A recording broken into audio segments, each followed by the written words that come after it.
আসসালামু আলাইকুম, শুভ সকাল, জুমা মুবারক। আশা করি সবাই ভালো আছেন, সুস্থ আছেন। যে বিষয়টা নিয়ে এই মুহূর্তে কথা বলতে চাইতেছি, আল্লাহ পাক যদি সবকিছু ঠিক রাখে ইনশাল্লাহ আর কিছুক্ষণ পরে আমরা আমাদের চাঁদপুরের মানে বিশেষ কারোর সাথে দেখা করতে যাইতেছি ইনশাআল্লাহ। মানে তারা উঠতি সেলিব্রিটি বললেই চলে। একটা কথা বলতাম, যেটা মনে করেন আমি আপনি আমরা সবাই তো মানুষ না, সবারই একটা বিশেষ মূল্য আছে। যে বা যারা মানুষ সবারই একটা বিশেষ মূল্য আছে, আর তাদেরকে আল্লাহ পাক দুনিয়ার ভিতরে আরো অমূল্য করে তোলে যখন আল্লাহ পাক তাদেরকে ইজ্জত সম্মান বাড়িয়ে দেয়।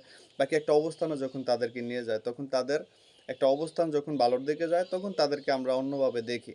আর এই মানুষগুলার যখন আমরা অন্যভাবে দেখি, মানে সম্মানের চোখে দেখি, ভালোবাসার নজরে দেখি। তা আমরা যখন মানুষগুলার সম্মানের নজরে দেখি, ভালোবাসার নজরে দেখি, তখন কিন্তু মানুষগুলা একটু আমি ভাব নিয়ে থাকে। এটা হচ্ছে বাস্তবতা, রিয়ালিটি।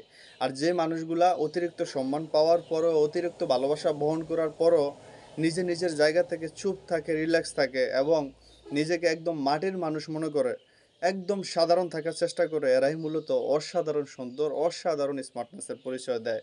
আমি ঠিক এরকমই একটা ছেলের কথা আপনাদের সামনে এই মুহূর্তে বলতে চাচ্ছি, বাট বলবো না। একটু অপেক্ষায় থাকেন, ইনশাল্লাহ খুবই শীঘ্রই তার সাথে সব কিছু ঠিক থাকলে ইনশাল্লাহ আমরা দেখা করতে যাইতেছি। যদিও সে ছোট ভাই, বাট সারপ্রাইজের জন্য অপেক্ষায় থাকেন।